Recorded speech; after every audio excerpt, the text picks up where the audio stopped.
آثار یا نشان موجود ہیں جو قلعوں کی شکل میں ہیں یا بعض گھروں کے وہ باقیات ہیں جنہیں ہم اپنی زبان میں بنیادیں کہہ لیں، بنیادی کہہ سکتے ہیں. صحیح ہو گیا. ہاں البتہ ایک گھر ایسا ہے کہ جو سیدہ عائشہ رضی اللہ تعالی عنہا کے بھتیجے سیدنا عروہ بن زبیر رحمہ اللہ کا گھر ہے، اور وہ بیسیکلی ایک قلعے کی شکل میں تھا. صحیح. جب ہم مکہ مکرمہ سے میقات کے رستے سے مدینہ منورہ کی طرف آ رہے ہوں یا مدینہ منورہ کی طرف سے ہم پرانے رستے سے میقات کی طرف جا رہے ہوں تو رستے میں وہ جگہ آتی ہے جو وادی عقیق کے کنارے پر ہے. یہ قصر عروہ بن زبیر کے نام سے آج بھی مشہور ہے. اچھا صحیح. اور اس کا جو مرکزی ایریا تھا وہ آج بھی اپنی بنیادوں کے ساتھ اور اس چھت کے ساتھ محفوظ ہے. اچھا. ماضی قریب میں حکومت سعودیہ نے اسے نئے سرے سے تیار کیا ہے. صحیح. اور انہی بنیادوں پہ بلکہ انہی دیواروں کو انہوں نے مرمت کیا ہے. صحیح. تو آج وہ بڑی اچھی شکل میں موجود ہے. یہ ایک ایسی چیز ہے کہ جو آج بھی اپنی پرانی دیواروں کے ساتھ، پرانی کسی حد تک چھت کے ساتھ وہ محفوظ ہے. لیکن حضرات صحابہ کرام رضوان اللہ تعالی علیہم اجمعین کے گھروں میں سے کوئی ایسا گھر نہیں ہے کہ جو اتنی بنیادوں کے ساتھ، دیواروں کے ساتھ اور چھتوں کے ساتھ آج بھی محفوظ ہو. ٹھیک ہے. بس یہ ایک چیز ہے. بس آثار ملتے ہیں ہمیں، آثار، بنیادیں، اس طرح کی چیزیں ملتی ہیں. صحیح ہو گیا. اچھا حضرت، میرا دوسرا سوال یہ ہے کہ جو صفہ چبوترا ہے اس کے بارے میں جو بتایا جاتا ہے کہ یہ جگہ تھی، اس کے بارے میں کیا حقیقت ہے؟ آیا یہی جگہ ہے؟ دیکھیں، مسجد نبوی شریف کی بیک سائڈ پہ بائیں طرف جب ہم قبلہ رو کھڑے ہوں تو بیک سائڈ پہ بائیں طرف ایک اونچی جگہ ہے. ٹھیک ہے. عام طور پر لوگوں میں یہ بات مشہور ہے کہ یہ اصحاب صفہ کی جگہ تھی. صحیح. حالانکہ ایسے نہیں ہے. اچھا. چونکہ صفہ کی جگہ وہ تھی کہ جب نبی اکرم صلی اللہ علیہ وسلم شروع میں تشریف لائے 16 ماہ تک صحیح بیت المقدس کی طرف منہ کر کے نماز ادا فرمائی، اور پھر تحویل قبلہ کے بعد بیت اللہ کی طرف رخ کر کے نماز ادا فرمانی شروع کر دی. اب بیت المقدس کی طرف جو بنی ہوئی ایک رو تھی، آپ صلی اللہ علیہ وسلم نے ارشاد فرمایا کہ اس کو گرانے کی بجائے اس کو اس طرح رہنے دو. ٹھیک ہے. ایک نئی رو بیت اللہ شریف کے رخ میں جنوب کی جانب بنا لو. اور یہ جو پہلے سے بنی ہوئی رو ہے یہ ہمارے ان مہمانوں کے لیے ہو جن کے پاس ابھی تک کوئی گھر نہیں ہے. ٹھیک ہے. تو گویا اصحاب صفہ کی جگہ وہ تھی جو مسجد نبوی شریف کی بیک سائڈ پہ تھی. ٹھیک. آج کے دور میں بیک سائڈ پہ تھی. صحیح. تو وہ مسجد نبوی شریف کے اندر تھی. صحیح. یہ جو موجودہ چبوترا بنا ہوا ہے نبی اکرم صلی اللہ علیہ وسلم کے مبارک دور میں یہ بائیں طرف مسجد سے باہر تھا. ٹھیک ہو گیا. آج ایکسٹینشن کے بعد وہ مسجد نبوی شریف کے اندر آ گیا ہے. صحیح. لیکن اصل جو اصحاب صفہ کی جگہ تھی وہ مسجد نبوی شریف کی بیک سائڈ پہ وہ رو تھی جو بیت المقدس کی طرف رخ کر کے نماز ادا کرنے کے لیے بنائی گئی تھی. صحیح. تو یہ جو جگہ مشہور ہے صفہ کے چبوترا کے حوالے سے، تو پھر یہ کیا چیز ہے؟ یہ ایسے ہوا کہ سلطان نور الدین زنگی رحمۃ اللہ علیہ کے دور میں رحمہ اللہ تعالی جب نبی اکرم صلی اللہ علیہ وسلم کی قبر اطہر پہ زیر زمین ایک اٹیک ہوا اور سلطان نور الدین زنگی رحمۃ اللہ علیہ وہاں سے آئے مدینہ منورہ میں. ایک طویل واقعہ ہے وہ انہوں نے سب کے ساتھ ملاقات کی اور اس سازش کو پکڑا. اس موقع پہ جہاں سیدنا نور الدین زنگی رحمہ اللہ نے زیر زمین ایک سیسا پلائی ہوئی دیوار بنوائی، وہیں انہوں نے طے کیا کہ مسجد نبوی شریف کے اندر شب و روز محافظین موجود رہنے چاہیے. صحیح. ان محافظین کے لیے پھر یہ اونچی جگہ بنا دی گئی تاکہ یہ محافظین جب بھی مسجد نبوی شریف میں موجود ہوں تو ان کی وجہ سے عام نمازیوں کو مشکل نہ ہو، اور نمازیوں کی وجہ سے ان کی جگہ وہ کور نہ ہو پائے بلکہ ان کی جگہ متعین ہو. بالکل صحیح. تو یہ اونچی جگہ ان کے لیے بنا دی گئی. صحیح. اسی لیے اس کا نام ہے دکۃ الاغوات. صحیح. آغاؤں کا چبوترا، دکہ چبوترے کو کہتے ہیں. صحیح. تو آغا کہتے ہیں محافظین کو. صحیح. عام طور پہ آغا کا لفظ جو بادشاہوں کے محلات کے محافظ ہوتے ہیں ان کے لیے آغا کا لفظ استعمال ہوتا ہے. صحیح. صحیح. اب یہاں بھی یہ مسجد نبوی شریف کی حفاظت کے لیے تشریف فرما ہوتے تھے تو یہ آغا کہلائے اور ان کے لیے جو بیٹھنے کی جگہ بنا دی گئی وہ دکت الاغوات عربی میں اور آغاؤں کا چبوترا اردو میں ہے۔ بالکل صحیح۔ اب چونکہ وہ جو مسجد نبوی شریف کی بیک سائڈ والی جگہ تھی وہ تو صفوں میں آ گئی، ٹھیک ہے، اب اس کا تعین چونکہ عام طور پہ نظر ہوتے ہوئے نہیں آتا، صحیح، اور لوگوں نے سمجھا کہ شاید یہ جو اونچی جگہ ہے یہ بھی بیک سائڈ پہ ہی ہے، ٹھیک ہے، گو کہ اس وقت یہ مسجد سے باہر تھی، شاید یہی اصحاب صفہ کا چبوترا، تو اس سے یہ بات مشہور ہو گئی کہ یہ جو آغاؤں کا چبوترا ہے جو 6 صدی میں بنا، اس کو لوگوں نے اصحاب صفہ کا چبوترا کہنا شروع کر دیا، جبکہ ایسا نہیں ہے۔ صحیح ہو گیا۔ اچھا حضرت، کہتے ہیں کہ مدینہ منورہ میں جمال ہے اور مکہ المکرمہ میں جلال ہے۔ ہم نے جمال کا تذکرہ تو کر لیا، اب تھوڑا سا جلال کا تذکرہ بھی ہو جائے۔ میں چاہوں گا کہ میرے ناظرین کو مکہ مکرمہ کی تاریخ کے حوالے سے مختصر طور پہ آپ ذرا آگاہ فرما دیں۔ مکہ مکرمہ کی تاریخ کا نقطہ آغاز تو قرآن کریم میں یوں ارشاد فرمایا گیا، جی، ان اول بیت وضع للناس للذی ببکۃ مبارکا وہدی للعالمین، جی، کہ سب سے پہلے جو گھر بنایا گیا جی، وہ بیت اللہ شریف تھا۔ صحیح۔ اس حوالے سے سیدنا آدم علیہ السلام کے بارے میں یہ آتا ہے جی کہ پہلے یہ بیت اللہ شریف سیدنا آدم علیہ السلام کے دور میں بنا، ٹھیک ہے، اور وہ چلتا رہا۔ صحیح۔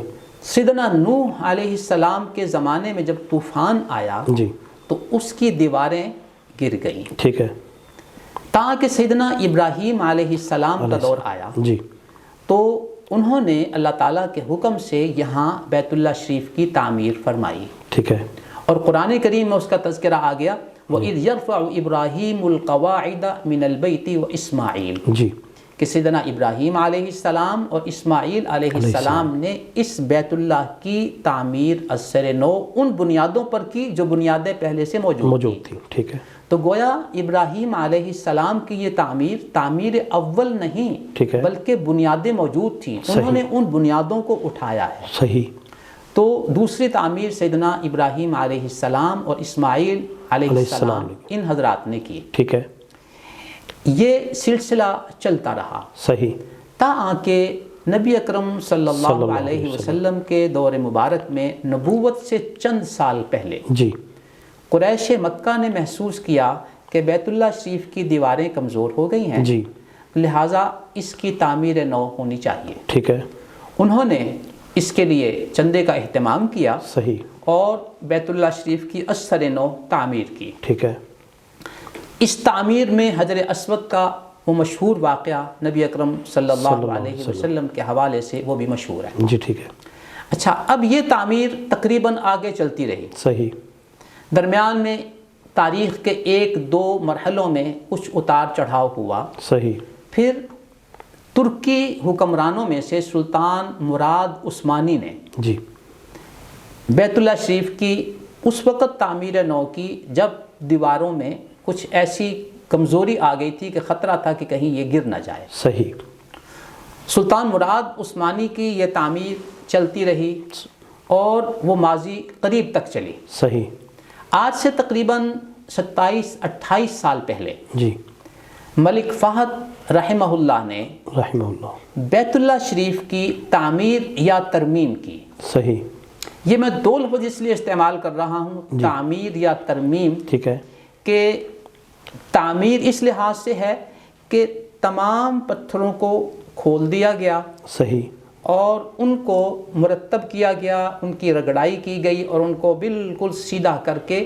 بیت اللہ شریف میں ایک مضبوط بنیادوں کے ساتھ اور مضبوط مسالے کے ساتھ ان کو نئے سرے سے جوڑ دیا گیا، صحیح، اور جو چھت میں لکڑی استعمال کی گئی وہ بھی اچھی قسم کی لکڑی، اور جو درمیان میں پلر پہلے سے چلے آ رہے تھے وہ بھی سیدنا عبداللہ بن زبیر رضی اللہ تعالیٰ عنہ کے دور میں لکڑی کے ستون جو بنائے گئے تھے وہی چلے آ رہے تھے، تو ان کی لکڑی بھی کمزور ہو چکی تھی، وہ 3 ستون بھی جو ہمیں اندر نظر آتے ہیں ان کو بھی انہوں نے بدل دیا، اس لحاظ سے کافی انہوں نے تبدیلی کی، ٹھیک ہے۔ ترمیم بعض مورخین اس لحاظ سے اس کو کہہ دیتے ہیں کہ انہوں نے کچھ زیادہ تبدیلی نہیں کی، پتھر وہی رہے، صرف چھت مرمت کی اور وہ پلر نئے سرے سے لگا دیے گئے. صحیح. تو یوں گویا تاریخ کے ان مراحل میں جو مشہور تعمیریں ہیں سیدنا آدم علیہ السلام کے دور میں، سیدنا ابراہیم علیہ السلام کے دور میں، اور پھر قریش کے دور میں، سلطان مراد عثمانی، اور پھر ملک فہد کے دور میں، یوں یہ مسلسل سلسلہ چلا آتا ہے. جہاں تک آپ نے ذکر کیا آبادی کا، سیدنا ابراہیم علیہ السلام کی اس تعمیر کے بعد اور پھر جب سیدہ ہاجرہ اور سیدنا اسماعیل علیہ السلام وہاں آباد ہوئے اور زمزم کا پانی نکلا، تو جرہم کا قبیلہ جو سفر کر رہا تھا انہوں نے دیکھا کہ یہاں کچھ پرندے ہیں، تو اس کا مطلب ہے پانی بھی ہے. تو جب انہوں نے آ کے دیکھا کہ پانی بھی ہے تو انہوں نے اجازت چاہی کہ ہم یہاں رہ لیں، تو انہوں نے اجازت دے دی. تو یوں بیت اللہ شریف کے ارد گرد ایک شہر آباد ہونا شروع ہو گیا. اور پھر یہ تاریخ میں مختلف ادوار سے ہوتا ہوا آگے بڑھتا رہا، اور آج کے دور میں مکہ مکرمہ جس شکل میں ہے ایک بہت بڑا شہر وہ آباد ہوا. صحیح. حضرت اسماعیل علیہ السلام جب وہاں پہ بچپن میں تشریف لے آئے تھے اپنی والدہ کے ساتھ، اس کے بعد سے پھر وہیں پہ رہے؟ جی، سیدنا اسماعیل علیہ السلام وہیں رہے، اور ان کی رہائش کی جگہ بیت اللہ شریف کے ساتھ جو حتیم کا نصف دائرہ بنا ہوا ہے، یہاں ابراہیم علیہ السلام نے ان کے لیے مختلف لکڑیوں کو اکٹھا کر کے، پتھروں کو اکٹھا کر کے، اور وہ ایک چھت سائبان سا بنا دیا تھا. یہاں ان کا قیام رہا اور آخر دم تک وہ وہیں رہے، اور ان کی شادی وہیں ہوئی، اور آگے اولاد بھی وہیں چلی. پھر نبی اکرم صلی اللہ علیہ وسلم، نبی خاتم الانبیاء صلی اللہ علیہ وسلم، آپ کی بعثت وہیں مکہ مکرمہ میں ہوئی اور سیدنا اسماعیل علیہ السلام کی اولاد میں ہوئی. سبحان اللہ. ڈاکٹر صاحب، ابھی آپ نے مدینہ منورہ میں صحابہ کرام رضوان اللہ تعالیٰ علیہم اجمعین کے مکانات کا بتایا، مکہ مکرمہ کا بتایا. مجھے یہ بتائیے کہ زائرین کے لیے کوئی ایسی سہولت ہے مقامی لوگوں کی طرف سے کہ وہ وہاں پہ جائیں تو ان کو ان مقامات یا ان زیارتوں کی زیارت کروا دی جائے؟ دو مبارک شہر ہیں، مکہ مکرمہ اور مدینہ منورہ. جی بالکل. مکہ مکرمہ میں زیارات کے لیے مختلف ٹیکسیاں وغیرہ وہ صبح کے وقت چلتی ہیں، ٹھیک ہے، اور مختلف مقامات ان کی زیارت کرا کے واپس لے آتی ہیں. صحیح. لیکن مدینہ منورہ میں دو طرح کا نظام ہے.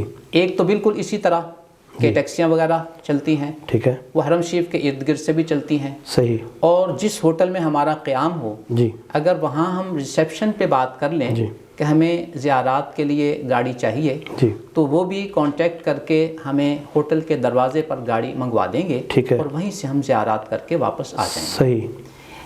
ایک اور نظام حکومت کی طرف سے ہے، وہ یہ ہے کہ مسجد نبوی شریف کے ارد گرد چند مقامات پہ انہوں نے 2 منزلہ بسیں ان کی سروس شروع کی ہوئی ہے. صحیح.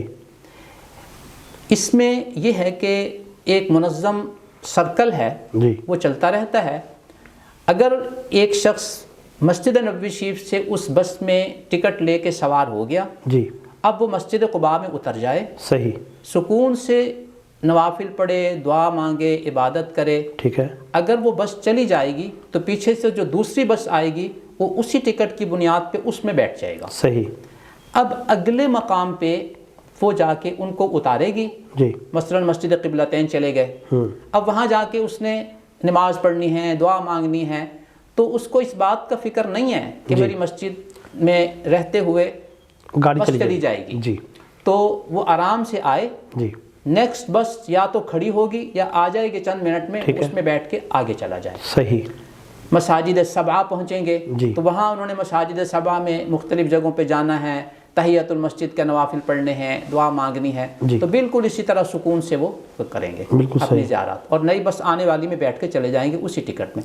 پھر اگر وہ شہدائے احد پہ جاتے ہیں تو وہ بس اپنے سرکل میں اپنا ٹائم لگا کے چل پڑے گی. ٹھیک ہے. انہوں نے وہاں 5 منٹ 10 منٹ زیادہ دیر رکنا ہے، یا قریب ہی جبل رماح ہے جو تیر اندازوں والا پہاڑ ہے، شہدائے احد کی خدمت میں سلام عرض کرنے کے بعد اگر انہوں نے اس تیر اندازوں والے پہاڑ کے اوپر جا کر جنگ احد کے نقشے کو سمجھنے کی کوشش کرنی ہے، تو انہیں فکر کی ضرورت نہیں ہے. نیکسٹ جو بس ہوگی وہ اس میں اسی ٹکٹ پہ بیٹھیں گے اور وہ آ کر ان کو مسجد نبوی شریف میں اسی پوائنٹ پہ اتار دے گی جہاں سے انہوں نے سفر کا آغاز کیا تھا. صحیح. تو یوں مدینہ منورہ میں 2 طرح کی یہ زیارات کی سہولت موجود ہے. صحیح. میں حضرت اس حوالے سے پوچھنا چاہ رہا تھا کہ یہ جو آپ نے سہولتیں بتائی ہیں اس میں صرف مقام بتا دیا جاتا ہے کہ یہاں پر مثال کے طور پر احد کو لیں، یہ احد کا مقام ہے. اب احد میں احد کے پہاڑ کے ساتھ مختلف قسم کی زیارتیں ہیں، جہاں پہ آپ صلی اللہ علیہ وسلم نے نماز پڑھائی ہے، جہاں پہ آپ صلی اللہ علیہ وسلم نے ٹیک لگائی، وہ غار کے اوپر چلے گئے تھے. اس قسم کی زیارتیں صرف وہاں کا جو مقامی بندہ ہے وہی بتا سکتا ہے، باہر سے جانے والے بندے کو نہیں پتہ ہوتا. اس حوالے سے میں پوچھنا چاہ رہا ہوں کوئی سہولت موجود ہے؟ اس میں پھر 2 طرح کا سسٹم ہے. ایک تو وہ ہے کہ جو 2-4 مشہور مقامات پہ زیارات کرا کے واپس لے آتے ہیں. مسجد قباء شریف ہو گئی، مسجد قبلتین ہوگی، مساجد صبا ہو گئی اور شہدائے احد. ایسے ہی ان 4 مقامات سے وہ چکر لگوا کے زیارات کروا کے واپس لے آتے ہیں. یہ عام زیارت ہوتی ہے. ٹھیک ہے. لیکن اگر کسی نے تفصیلی طور پر ان مقامات کی زیارت کرنی ہے اور ساتھ کے ساتھ اسے رہنمائی بھی چاہیے کہ یہاں یہ پس منظر تھا، یہ وہ جگہ ہے، تو وہ پھر تفصیلی زیارات کے لیے اپنے ہوٹل کے ریسیپشن سے رابطہ کر لے تو وہ ان کو کوئی ایسا گائیڈ، ایسی گاڑی کا انتظام کروا دیں گے کہ وہی ڈرائیور یا اس کے ساتھ کوئی گائیڈ وہ ان کو ساتھ ساتھ تفصیل بھی بتاتا جائے گا کہ یہ فلاں زیارت ہے اور اس کا پس منظر یہ ہے. ٹھیک ہو گیا. تو اس طریقے سے وہ اس کی سہولت ہے کہ وہ مختصر زیارات کرنا چاہتا ہے یا تفصیلی طور پر معلومات لینا چاہتا ہے، تو یہ حالات پہ ڈیپینڈ کرتا ہے. صحیح صحیح. اچھا ڈاکٹر صاحب، قرآن پاک میں مختلف اقوام کے بے شمار واقعات ہمیں ملتے ہیں. جو سعودی عرب کی حدود ہے اس میں گزشتہ اقوام کے کون کون سے آثار موجود ہیں؟ جی دیکھیں، قدیم آثار میں اگر ہم دیکھیں تو سب سے پہلے تو مکہ شریف، یہ سیدنا ابراہیم، سیدنا اسماعیل علیہ السلام کے دور کا بیت اللہ شریف، اس دور کی جو اقوام آباد تھیں یا بعد میں آباد ہوئیں، تو یہ ان کا ایک شہر ہے جو تاریخ میں آج تک موجود ہے. اور اگر آدم علیہ السلام کے دور سے شمار کریں تو یہ گویا قدیم ترین شہر جو ہے وہ شمار ہوگا. اس کے علاوہ جو بعد میں آنے والے انبیاء کرام علیہم الصلوات و تسلیمات ہیں، ان میں مدینہ منورہ سے تبوک کی طرف جاتے ہوئے رستے میں مدائن صالح کے نام سے ایک آبادی موجود ہے. وَإِلَىٰ ثَمُودَ أَخَاهُمْ صَالِحًا، کہ قوم سمود کی طرف حضرت صالح علیہ السلام کو بھیجا. تو یہ بستی وہاں موجود ہے اور ان کے پہاڑوں میں مکانات، ان کی آبادیاں وہ آج بھی کافی واضح شکل میں موجود ہیں، اسی حالت میں، کافی بہتر شکل میں. اچھا، چونکہ وہ پہاڑوں کے اندر کھود کے بنائی گئی تھی تو وہ کافی واضح شکل میں موجود ہے. آگے اگر جائیں اردن کی طرف تو تبوک میں حضرت موسیٰ علیہ السلام اور حضرت شعیب علیہ السلام کی طرف بعض منسوب مقامات جو ہیں وہاں پہ موجود ہیں. اگر ہم سعودی عرب سے یمن کی طرف چلیں تو یہاں وَإِلَىٰ عَادٍ أَخَاهُمْ هُودًا، قوم عاد کی طرف حضرت ہود علیہ السلام کو بھیجا. تو ان کے کھنڈرات اور ان کی وہ آبادیاں، اس کے اثرات موجود ہیں. صحیح. احقاف کا جو ایریا ہے یہ بھی اسی سلسلے کا ایک حصہ ہے. صحیح. سورہ بروج میں جس قوم کا تذکرہ ہے وہ بھی وہاں قریب ہی ہیں، یمن کی حد میں. ٹھیک. تو یوں یہ چند انبیاء علیہم الصلوات و تسلیمات کی اقوام سے متعلق جو علاقے ہیں وہ آج بھی وہاں موجود ہیں. صحیح. اچھا، ایک سوال میں آپ سے پوچھنا چاہوں گا کہ تصوف یہ ایک متوازی دین ہے؟ نبی اکرم صلی اللہ علیہ وسلم کی خدمت عالیہ میں جب حضرت جبریل علیہ السلام آئے اور آپ سے چند سوالات کیے جو حضرت جبریل علیہ السلام کے سوالات کے حوالے سے حدیث جبریل کے نام سے مشہور ہیں، تو ان میں دیگر سوالات کے ساتھ ایک سوال تھا مل احسان، احسان کیا چیز ہے؟ تو آپ صلی اللہ علیہ وسلم نے جو جواب ارشاد فرمایا ان تعبد اللہ کأنک تراہ، تم اللہ تعالیٰ کی عبادت ایسے کرو جیسے تم اللہ تعالیٰ کو دیکھ رہے ہو، فإن لم تکن تراہ فإنہ یراک، اگر تمہارا یہ تصور نہ قائم ہو سکے کہ تم اللہ کو دیکھ رہے ہو تو پھر یہ یقین جان لو کہ اللہ تعالیٰ تمہیں دیکھ رہا ہے۔ اب ہے ایک نماز کی کیفیت، ایک ہے روزے کی کیفیت، ایک ہے اس کیفیت کے اندر روح وہ اس خشوع و خضوع کی ہے اور اس کیف کی ہے جو نماز کی حالت میں اس انداز میں ہوتا ہے کہ میں اللہ کے حضور یوں کھڑا ہوں جیسے کہ میں اللہ تعالیٰ کو دیکھ رہا ہوں۔ اب یہ کیفیت نبی اکرم صلی اللہ علیہ وسلم کے دور میں آپ کی کامل تربیت سے حضرات صحابہ اکرام رضوان اللہ تعالی علیہم اجمعین میں پیدا ہو گئی۔ پھر حضرات صحابہ کرام رضوان اللہ تعالی علیہم اجمعین کی کامل تربیت سے حضرات تابعین میں یہ کیفیت پیدا ہو گئی۔ لیکن جب آگے سلسلہ چلا تو پھر اسپیشلائزیشن کا دور شروع ہو گیا کہ کوئی مفسر ہے، کوئی قرآن کریم کی قراءات کا عالم ہے، کوئی حدیث کا عالم ہے، کوئی فقہ کا عالم ہے۔ اب اس کا مطلب یہ نہیں ہے کہ اگر کوئی مفسر ہے تو اسے حدیث نہیں آتی، اگر کوئی محدث ہے اسے فقہ نہیں آتی، نہیں، اس کی اسپیشلائزیشن جو ہے وہ قراءت میں ہے، تفسیر میں ہے، حدیث شریف میں ہے، فقہ میں ہے۔ تو اسی طرح یہ جو علم تھا ان تعبد اللہ کأنک تراہ، احسان کی کیفیت والا جو علم تھا، یہ کیفیت کے علم والے لوگ جو ہیں یہ بھی اسپیشلسٹ ہو گئے۔ اب وہ صوفیاء کہلائے۔ اب اس کا مطلب یہ نہیں ہے کہ حضرات صوفیاء کو قرآن نہیں آتا تھا یا تفسیر نہیں آتی تھی، نہیں، ان کی اسپیشلائزیشن یہ کیفیت تھی۔ بالکل ٹھیک ہے۔ اور قرآن کریم میں اس کیفیت کو تزکیے سے تعبیر کیا گیا، قد افلح من زکاہا، کامیاب ہوا وہ شخص جس نے اپنے نفس کا تزکیہ کر لیا۔ بالکل ٹھیک ہے۔ اب یہ جو تزکیے کی کیفیت ہے یہ وہی احسان کی کیفیت ہے۔ ٹھیک ہے۔ تو اس لحاظ سے احسان، تصوف، تزکیہ یہ مختلف الفاظ ہیں جن کا مصداق ایک ہے۔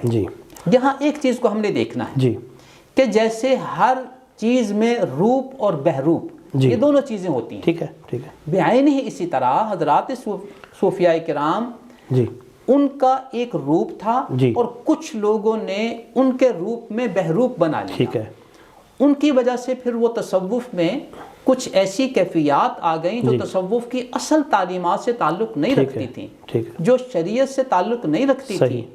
ان کو بدعات کہا جائے گا، ان کو خرافات کہا جائے گا، ان کو مرد عورت کا اختلاط کہا جائے گا، ان کو رقص کہا جائے گا، ان کو دھمال کہا جائے گا۔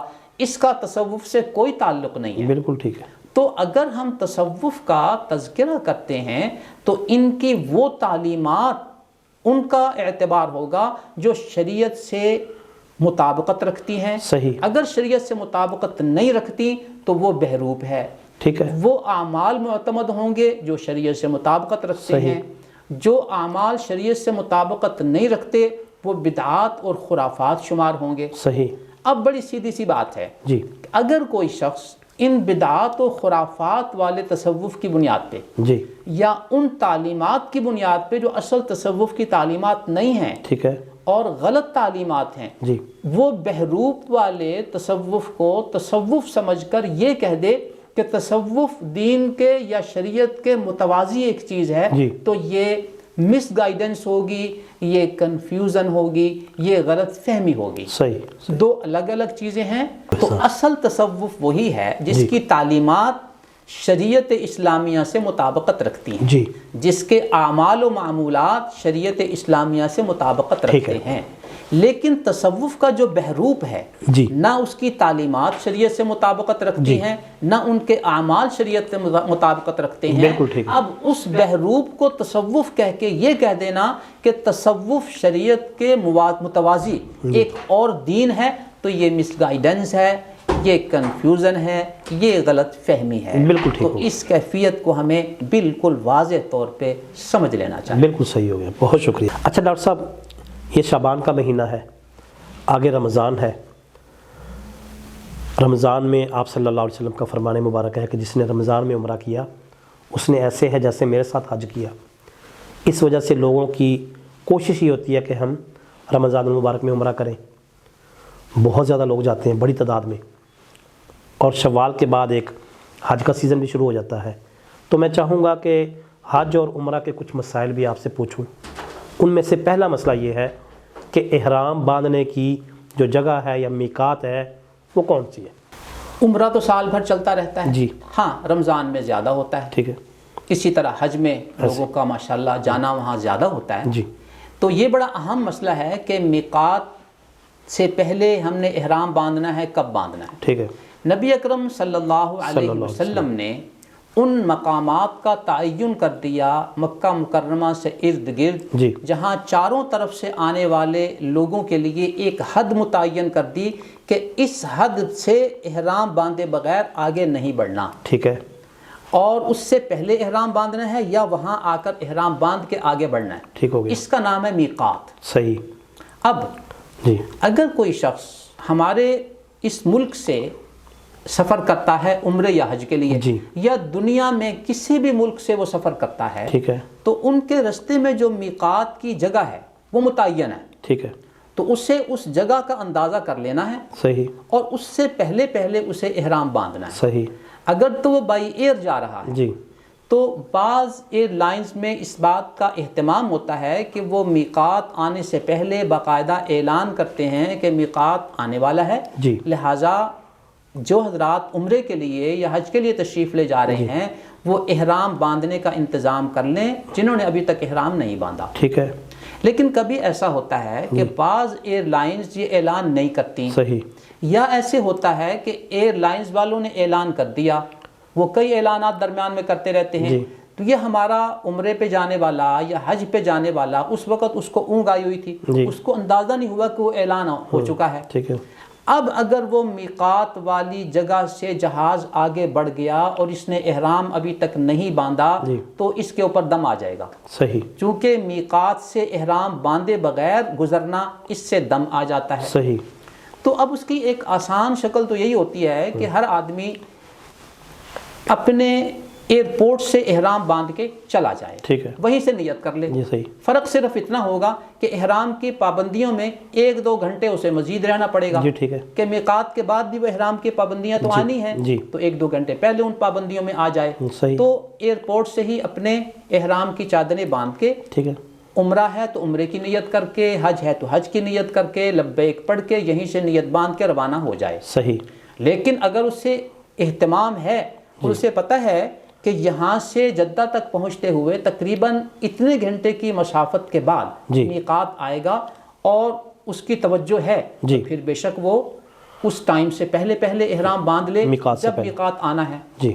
جو حضرات بائی روڈ سفر کرنے والے ہیں جی ان کے لیے تو آسانی ہے. ان کے لیے باقاعدہ جب وہ آ رہے ہوتے ہیں تو رستے میں اس بات کا اعلان کر دیا جاتا ہے ان تختیوں کے ذریعے یا ان بورڈوں کے ذریعے کہ اب احرام کی جگہ یا میقات کی جگہ اتنی باقی ہے اور اب میقات آ گیا. ٹھیک ہے. تو اس سے پہلے انہوں نے احرام باندھنا ہے یا میقات پہ پہنچ کے انہوں نے احرام باندھنا. ٹھیک ہے. الغرض ہمیں میقات سے احرام باندھے بغیر آگے نہیں بڑھنا. ٹھیک ہے. تو اس کی شکل یہی ہے جو میں نے آپ کے سامنے عرض کر دی کہ میقات سے پہلے یا میقات پر احرام باندھ لیں. بالکل ٹھیک ہے. ڈاکٹر صاحب، ایک بندہ عمرے پہ جانے لگا، جیسے آپ نے ابھی فرمایا کہ وہ راستے میں اگر باندھ سکتا ہے میقات سے پہلے تو باندھ لے. اس کی نیت تو یہی تھی کہ میں میقات سے پہلے باندھ لوں گا، لیکن وہ نہیں باندھ سکا، پتہ نہیں چلا، جدہ پہنچ گیا، تو اب وہ کیا کرے؟ جدہ چونکہ میقات کے اندر ہے، ٹھیک ہے، اب وہ میقات کے اندر آ چکا ہے. جی. اب اگر وہ جدے سے احرام باندھے گا اور اس کی نیت ہے عمرے یا حج کی، صحیح، تو اس پہ دم آئے گا. ٹھیک ہے. کیوں دم آئے گا؟ کہ وہ میقات سے گزر گیا ہے بغیر احرام کے. ٹھیک ہے. البتہ اس کی ایک ایسی شکل ہے کہ جس میں وہ اس دم سے اور جرمانے سے بچ سکتا ہے کہ وہ اسی جدے سے کسی ایسے میقات پہ چلا جائے اور وہاں سے جا کر پھر نئے سرے سے احرام باندھ کر آ جائے. ٹھیک ہے. مثال کے طور پر جدے سے قریب طائف کا میقات ہے، وہ جدے سے طائف والی میقات پہ چلا جائے، صحیح، اور اس میقات سے احرام باندھ کر آ جائے تو اس کا احرام بھی صحیح ہو گیا اور اس پر جرمانہ بھی نہیں آیا. صحیح صحیح. یا وہ جدے سے مدینہ شریف آ جائے، ٹھیک ہے، زیارت کے لیے پہلے حاضر ہو جائے، وہاں حاضری دے کر نماز پڑھ کر وہاں سے جب مکہ مکرمہ کے لیے روانہ ہو تو مدینہ منورہ سے مکہ مکرمہ آتے ہوئے ذوالحلیفہ کا میقات ہے جو مدینہ منورہ سے تقریباً 10 کلومیٹر کے فاصلے پر ہے، تو وہاں سے احرام کی نیت کر کے اور احرام باندھ کر آگے بڑھ جائے، تو اس کا حل یہی ہے۔ اگر وہ جدے سے احرام باندھے گا اور وہ گیا ہے عمرے اور حج کے لیے تو اس کو دم دینا پڑے گا۔ ٹھیک، بالکل ٹھیک ہے۔ یعنی آپ کے کہنے کا مقصد یہ ہے کہ جدہ سے احرام نہیں باندھ سکتے؟ جی، جو میقات کے باہر سے اندر تشریف لے جا رہے ہیں یا حاضری دے رہے ہیں وہ جدے سے احرام نہیں باندھ سکتے چونکہ جدہ میقات کے اندر ہے۔ ٹھیک ہے۔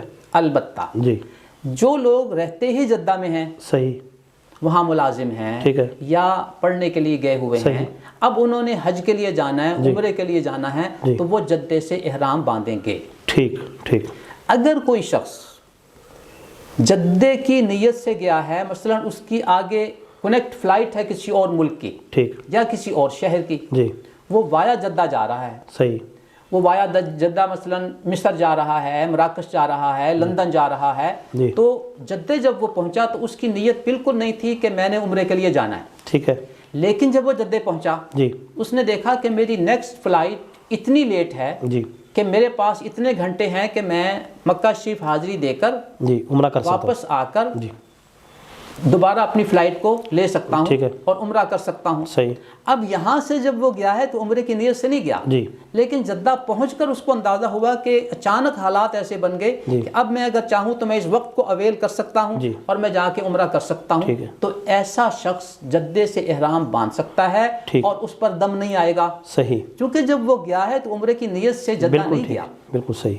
دوسرا طبقہ وہ ہوا، تو یہ ہو گیا، تین طرح کے لوگ ہو گئے۔ اگر ایک شخص جاتا ہے عمرے کی نیت سے، حج کی نیت سے، اور میقات سے گزر کر جدے پہنچ گیا، اب جدے سے احرام باندھے گا، اس پر دم آئے گا۔ ٹھیک ہے۔ جو جدے میں رہتا ہے وہ جدے سے احرام باندھے گا چونکہ اس کی رہائش وہیں ہے۔ ٹھیک ہے۔ یا کوئی شخص جدہ اس نیت سے گیا کہ مجھے آگے سفر ہے اور آگے عمرے کی نیت نہیں ہے، اچانک اس کو وقت مل گیا تو وہ جدے سے احرام باندھ سکتا ہے۔ ٹھیک ہے۔ اب یہ تین لوگوں کے لیے تو اس طرح کی کیفیت ہوگی۔ ٹھیک ہے۔ اب بعض لوگ کیا سوچتے ہیں، کہتے ہیں جی ہم نے جدے میں جا کر 2 دن 3 دن اپنے کسی دوست کے ہاں، اپنے کسی عزیز کے ہاں ٹھہرنا ہے، ٹھیک ہے، تو اب ہم پھر وہیں سے احرام باندھ لیں گے۔ ایسا نہیں ہوتا، صحیح، چونکہ نیت عمرے یا حج کی ہے، صحیح، تو وہ یہی سمجھیں کہ کسی نے جدے میں گھنٹہ سٹے کیا، کسی نے 10 گھنٹے سٹے کیا، کسی نے 1 دن کیا، کسی نے 4 دن کیا، وہ صرف اس کا سٹے ہے، لیکن اصل اس کی جو نیت چونکہ حج اور عمرے کی ہے، اس کو احرام میقات کے پہلے سے باندھنا ہوگا یا میقات پر باندھنا ہوگا۔ صحیح، بالکل صحیح۔ یعنی جس نے اپنے کسی عزیز کے پاس ٹھہرنا ہے تو وہ عمرے کے بعد ٹھہر لے، آ کے یا بعد میں ٹھہر لے یا پھر احرام کی حالت میں رہے۔ ڈاکٹر صاحب، ابھی آپ نے میقات کا بتایا کہ میقات سے پہلے پہلے احرام باندھنا ہے ورنہ دم لازم ہوگا۔ اب کچھ لوگ تو میقات سے پہلے احرام باندھ لیتے ہیں اور کچھ مسجد عائشہ جا کر احرام باندھتے ہیں، وہاں سے احرام باندھنا کیسا ہے؟ یہ بڑا اہم سوال ہے آپ کا۔ اس میں بعض حضرات کو تھوڑی سی کنفیوژن ہو جاتی ہے۔ ٹھیک ہے۔ ایک ہے حد میقات، یہ بڑا دائرہ ہے، ٹھیک ہے، جو مکہ مکرمہ سے دور دور نشانات ہیں میقات کے۔ ایک حد حرم ہے، صحیح، تو باہر سے آنے والے حضرات کو میقات سے پہلے احرام باندھنا ہے۔ ٹھیک ہے۔ جب کوئی شخص مکہ مکرمہ پہنچ گیا، اس نے عمرہ کر لیا، صحیح، اب اگر وہ دوسرا عمرہ کرنا چاہتا ہے، ٹھیک ہے، اس کو اب میقات پہ جانے کی ضرورت نہیں ہے، صحیح، اب وہ حد حرم سے جا کر احرام باندھ کے آ سکتا ہے۔ صحیح، صحیح۔ اب حد حرم میں قریب ترین حد مسجد عائشہ رضی اللہ تعالیٰ عنہ کی ہے، تو کوئی شخص وہاں جا کر اگر احرام باندھنا چاہتا ہے تو وہ باندھ کے احرام عمرہ کر سکتا ہے۔ ٹھیک ہے۔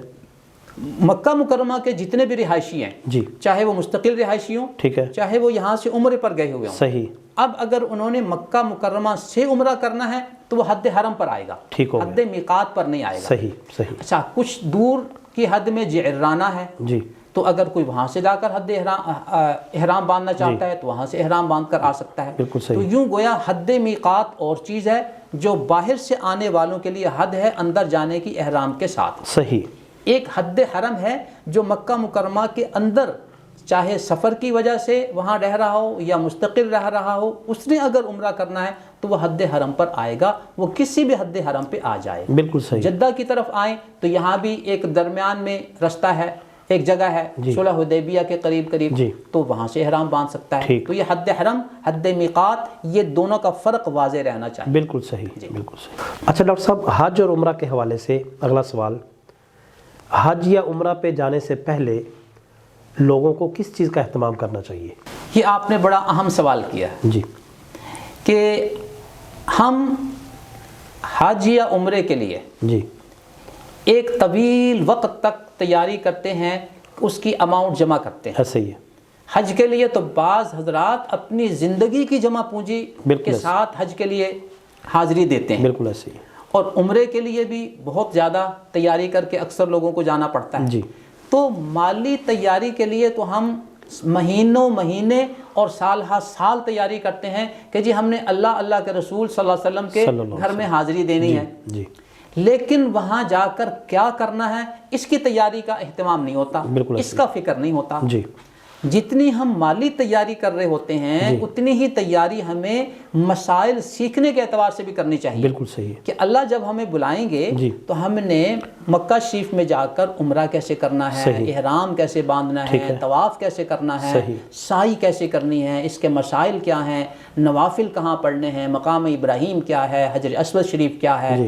تو ان ساری کی ساری چیزوں کا ہمیں علم ہونا چاہیے، مسائل کا ادراک ہونا چاہیے، تیاری ہونی چاہیے. اور اس کے لیے بعض جگہوں پہ جو حج ٹریننگ کورسز ہوتے ہیں یا عمرہ ٹریننگ کورسز ہوتے ہیں ان سے بھی کافی رہنمائی مل جاتی ہے. اس کے علاوہ یہ ہے کہ اس سلسلے میں جو کتابیں ماشاءاللہ علماء لکھ چکے ہیں، مختصر بھی ہیں، تفصیلی بھی ہیں، تو ان کتابوں کا مطالعہ کرنا چاہیے.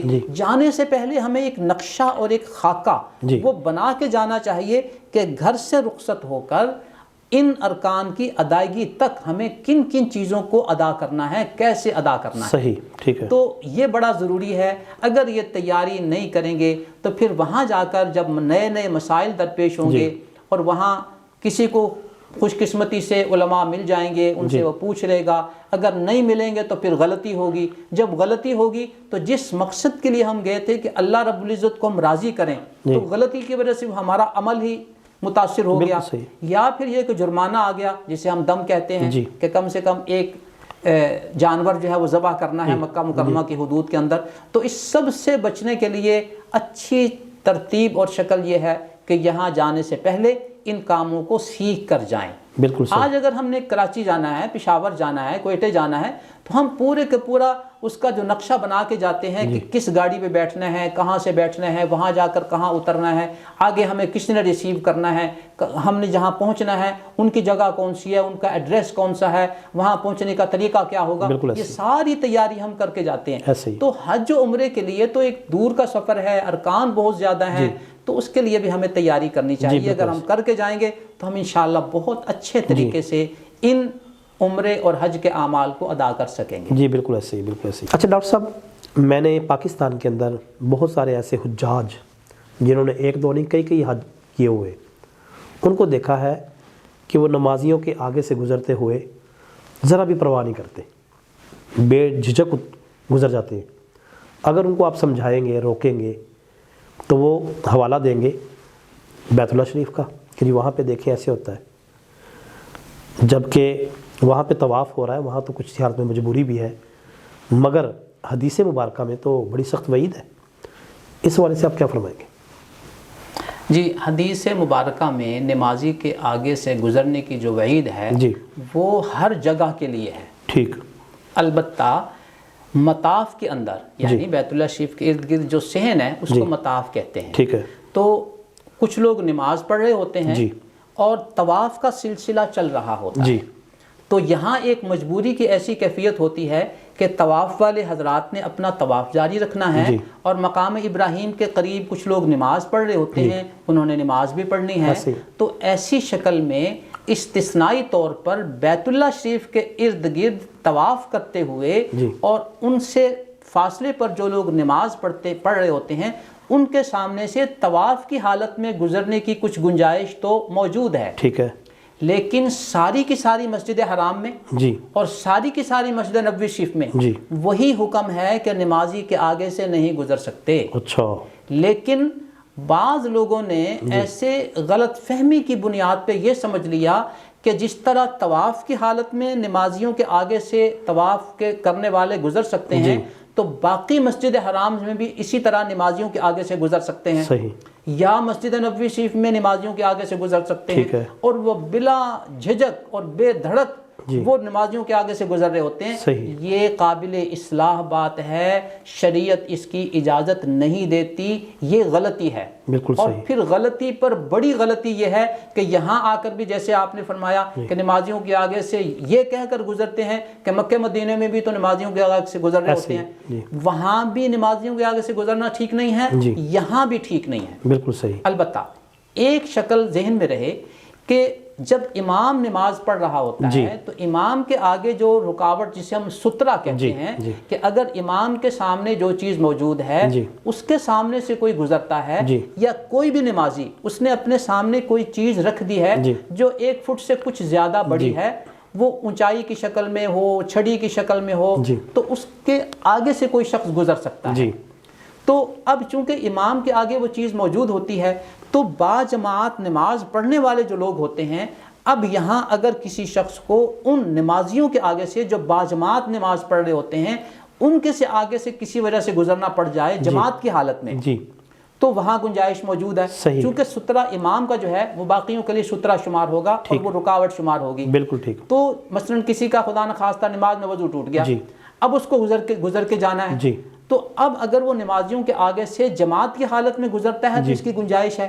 اب بعض لوگوں نے کیا سمجھ لیا کہ جماعت کے علاوہ عام حالات میں بھی نمازیوں کے آگے سے گزرنے کی اجازت ہے، اس کی قطعاً اجازت نہیں ہے۔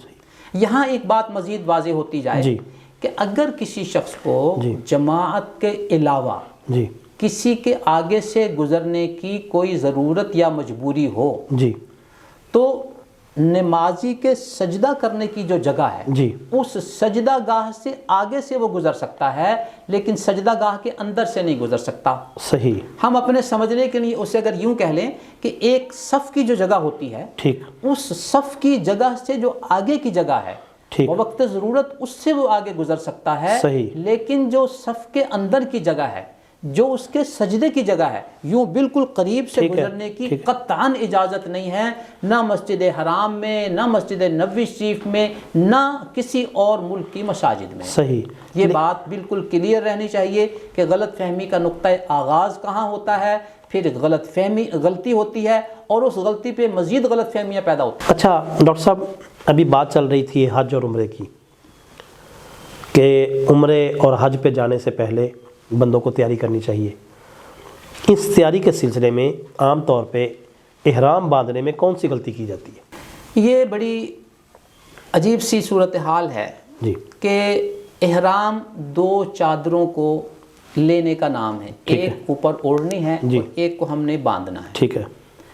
اب اپنی زندگی میں جن لوگوں کو لنگی باندھنے کا تجربہ ہوتا ہے، خاص طور پر ہمارے زمیندار بھائی ہیں تو ان کو لنگی باندھنے کا ایک تجربہ ہوتا ہے، تو وہ اتنے اچھے طریقے سے اپنے احرام کی چادر کو باندھ لیتے ہیں کہ چلتے پھرتے ہوئے بے پردگی نہیں ہوتی۔ لیکن جن کو لنگی باندھنے کا تجربہ نہیں ہوتا ان کے لیے بڑی مشکل ہو جاتی ہے، یا تو ان کو صحیح طرح لنگی باندھنی نہیں آتی، ٹھیک ہے، یا وہ باندھ لیں تو پھر جب چلتے ہیں تو ان کے جسم کے ایسے اعضاء بھی ظاہر ہو رہے ہوتے ہیں جن کو چھپانا ضروری ہے۔ مثال کے طور پر اس گھٹنے سے لے کر ناف تک کا جو ایریا ہے یہ سطر شمار ہوتا ہے جس کو چھپانا ضروری ہے۔ ایسے ہی احرام کی حالت ہو، لنگی پہنے ہوئے ہوں تو اس جگہ کو مخفی رہنا چاہیے، چھپا ہوا رہنا چاہیے۔ بالکل ایسے ہی ہے۔ اب اگر کوئی شخص جس کو لنگی باندھنی صحیح طرح نہیں آئی اور وہ چلتے ہوئے اس کے جسم کا یہ حصہ ظاہر ہو رہا ہے تو وہ کسی غلطی کا مرتکب ہو رہا ہے اور اس کو گناہ ہو رہا ہے، لہذا اس کو احتیاط کرنی چاہیے۔ بالکل ایک بات۔ دوسری غلطی عام طور پر کیا ہو جاتی ہے کہ جب لنگی باندھ لی، چادر اوپر لی ہوئی ہے، اب لنگی کچھ جب ڈھیلی ہوتی ہے تو اس ناف سے نیچے آنی شروع ہو جاتی ہے، تو ناف کے نیچے کا کچھ حصہ ظاہر ہونا شروع ہو جاتا ہے جو کہ سطر ہے۔ تو ہمیں اس چیز کا خیال رکھنا ہے کہ ناف سے لے کر گھٹنوں تک کا جو حصہ ہے یہ احرام کی حالت میں ظاہر نہ ہو۔ بالکل صحیح۔ اچھا، اس میں احتیاط کے درجے میں ایک تدبیر یہ ہوتی ہے کہ ہم احرام کے جو تولیے والی چادریں لے لیتے ہیں نا، تو تولیے والی چادر کو باندھنا ذرا مشکل ہوتا ہے جی. اس کے لیے آسان شکل یہ ہوتی ہے کہ اوپر بے شک ہم تولیے والی چادر لے لیں جی. لیکن جو لنگی کے لیے باندھنے والی چیز ہے وہ ہم کسی ایسے سفید کپڑے کی ہوں کہ جو ذرا اتنا تولیے کی طرح موٹا نہ ہو, تو اس کو باندھنا پھر آسان ہو جاتا ہے اور اس میں اس طرح کی مشکلات جو ہیں وہ کم ہوتی ہیں. تو ان چیزوں کا بھی بہرحال جیسے ہم نے ذکر کیا کہ تیاری کرنی ہے تو ان تیاری کے مراحل میں ایک مرحلہ یہ بھی ہوتا ہے. جی. ابھی آپ نے احرام کے باندھنے کی جو بتائی ہے, غلطیاں اس میں جو ہوتی ہیں, تو لنگی کے اوپر بعض لوگ پیٹی نما جو پرس ہوتا ہے ان کے پاس وہ باندھ دیتے ہیں, تو یہ کیسا ہے؟ جی, اس کی بالکل گنجائش موجود ہے کہ اگر کوئی شخص لنگی کو کور کر لے جتنا کر سکتا ہے اور اس کے اوپر اس کو ذرا ٹائٹ کر کے باندھ لے تاکہ اس کی لنگی ناف سے نیچے نہ جائے, تو اس طرح کی جو پیٹی ہے اس میں پرس بھی ہو اس کے باندھنے کی اجازت ہے. یہ احرام کی مخالفت شمار نہیں ہوتی. ٹھیک ہو گیا. حضرت احرام کے حوالے سے ابھی ہماری بات چل رہی ہے, تو خواتین بہت ساری ایسی ہوتی ہیں جو کہ پردے کی پابند ہوتی ہیں اور احرام کی حالت میں تو چہرے کو ڈھانپ نہیں سکتے, ان کی مجبوری ہے چہرے کو ڈھانپنا, تو اب وہ کیا تدبیر اختیار کریں گی؟ جی, احرام کے جو تقاضے ہیں ان میں یہ ہے کہ عورت اپنے چہرے پر کپڑا نہیں لگائے گی. ٹھیک ہے. چہرہ کھلا رکھے گی. صحیح. اب مردوں کے سامنے خاتون کھلے چہرے کے ساتھ نہیں آ سکتی. صحیح. حضرات ازواج مطہرات علیہم السلام رضی اللہ عنہم اجمعین, ان کے بارے میں آتا ہے, وہ فرماتی ہیں کہ ہم جب طواف کی حالت میں ایسی جگہ پہنچتے جہاں سامنے سے کہیں مرد آ رہے ہوتے تو ہم اپنے چہرے پر کپڑا کر لیتی ہیں. صحیح.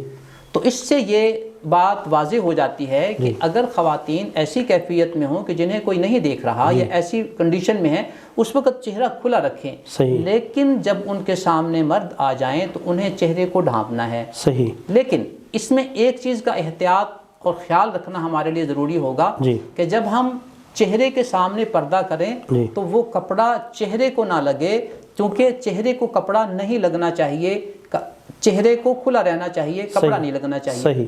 اب آج کے دور میں اس کی تدبیر کیا ہو سکتی ہے؟ اس کی ایک آسان شکل یہ ہوتی ہے کہ خاتون اپنا احرام باندھ کر مثلا اس نے جہاز کا سفر شروع کر دیا. ٹھیک ہے. اب وہ جب وہ جہاز میں بیٹھ گئی, تمام لوگ اپنی اپنی سیٹوں پہ بیٹھ گئے, تو ہر ایک کا جو رخ ہے وہ بالکل سامنے ہے. ٹھیک ہے. تو اس کو کوئی نہیں دیکھ رہا زیادہ خاص طور پہ. اب اگر وہ چہرے کو کھلا رکھتی ہے تو کوئی مسئلہ نہیں ہے. لیکن جب وہ ایئرپورٹ پر اترے گی تو ظاہر ہے وہاں کراسنگ ہوگی, آنے جانے والے لوگ ہوں گے سامنے سے, تو یہاں اس کو پردہ کرنا ہے. یا پھر جب وہ ہوٹل میں جائے گی وہاں بھی ایسے ہوگا, طواف میں بھی جب ہوگی تو کچھ سامنے سے آنے جانے والے لوگ ہوں گے. وہ جو ازواج مطہرات کا دور تھا رضی اللہ عنہم اجمعین, وہ یہ تھا کہ اس وقت اتنا رش نہیں ہوتا تھا کہ بیت اللہ شریف کے ارد گرد بہت زیادہ لوگ ہوں, تو کبھی کبھار مرد آ جاتے تو وہ پردہ کر لیتی. اب یہاں جہاں جہاں مردوں کے سامنے آنے کا امکان ہو اور کپڑا بھی منہ کو نہیں لگنا چاہیے, تو اس کی ایک شکل یہ ہوتی ہے کہ ایک شیڈ نما چیز وہ مل جاتی ہے, وہ بکرم کی ہو, وہ کسی اور چیز کی ہو, وہ یہاں لگا کر اس کے پیچھے الاسٹک ہوتا ہے, تو اس کو سر کے اوپر وہ لٹکا یوں باندھ دیتی ہیں. اب جو نقاب ہوگا وہ اس کے اوپر سے جب وہ لگائیں گی تو وہ سامنے بھی آ جائے گا اور ان کے چہرے کو بھی نہیں لگے گا. ٹھیک ہے. تو خواتین نے جب وہ لگایا ہوگا تو جب انہوں نے نقاب اوپر کرنا ہے اوپر کر لیں, جو ہی انہوں نے دیکھا کہ یہاں ہمیں پردے کی ضرورت ہے تو اس پردے کو وہ آگے کر لیں, تو وہ سامنے سے ہوتا ہوا چہرے کو بھی نہیں لگے گا اور فاصلے پہ بھی ہوگا اور پردہ بھی ہو جائے گا. یہ ایک مناسب سی آسان تدبیر ہے آج کے دور میں. اب کپڑا منہ کو نہ لگے, اس کے لیے انہیں ہلکا سا سہارا دے کر رکھنا چاہیے اس نقاب کو, تاکہ وہ چہرے کو نہ لگے ہوا کی وجہ سے یا کسی وجہ سے. تو اس طریقے سے ان کا پردہ بھی ہو جائے گا, اور جو سیدات ازواج مطہرات کا ایک عمل تھا اس پر عمل بھی ہو جائے گا. جی بالکل صحیح. اس حوالے سے جو کیپ ملتی ہے عام طور پہ وہ اگر پہن لی جائے تو میرے خیال میں کیپ پہن لیں, یا وہ بکرم نما کوئی چیز اس طرح کی کوئی بھی چیز ہو جس سے پردہ بھی ہو جائے, چہرے کو کپڑا بھی نہ لگے, اس کی گنجائش موجود ہے. ڈاکٹر صاحب آپ کا بہت شکریہ, اللہ تعالیٰ آپ کو جزائے خیر دے. یہ آپ کی انتہائی شفقت ہے, ہم نے آپ سے جب بھی ٹائم مانگا آپ نے خوش دلی کے ساتھ ٹائم دیا ہمیں. اللہ تعالیٰ آپ کی تمام قسم کی محنت کو قبول فرمائے, اور اللہ تعالیٰ ہمیں بھی آپ کے علم سے نفع اٹھانے کی توفیق عطا فرمائے۔ جی ناظرین، یہ ہماری نشست تھی ڈاکٹر الیاس فیصل صاحب کے ساتھ۔ انشاءاللہ ہم اگلی محفل میں کسی نئے مہمان کے ساتھ آپ کے سامنے حاضر ہوں گے۔